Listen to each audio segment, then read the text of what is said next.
Hello, in this video we're going to prove that circles are similar, and we know that figures are similar when they're the same shape but different sizes, and we also know that they're similar if we can perform a translation and dilation to get one to map onto itself or onto another circle of the same shape here. So I want to map circle A onto the other three circles. So first let's go from circle A, and we'll map onto circle C. Now, the center of A is at -6,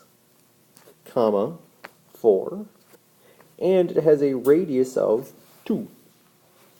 So to map from circle A to circle C, well, we need to move the center. Circle C's center is at -1, 3. And so we need to translate from our center, and we'll go over. So we go from -6 to -1, so we're going to add 5 to our x's. We go from 4 to 3, so we'll subtract 1 from our y's. So that's our translation function. Now, the radius of this is 1, and so we were at a size radius of 2, we went to 1, so we need to dilate.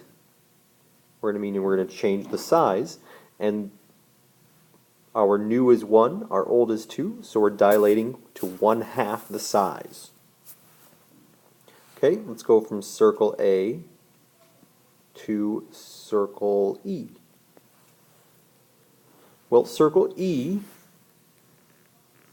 has a radius of 4.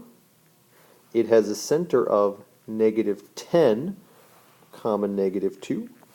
So our translation vector, we go from xy to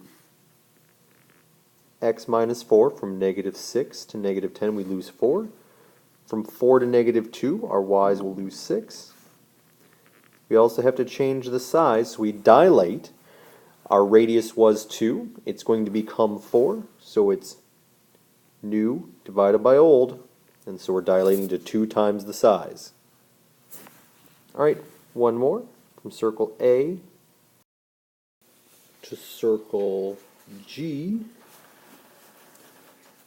G's center is located at 2, -4, and it has a radius of 2, 4, 6 units.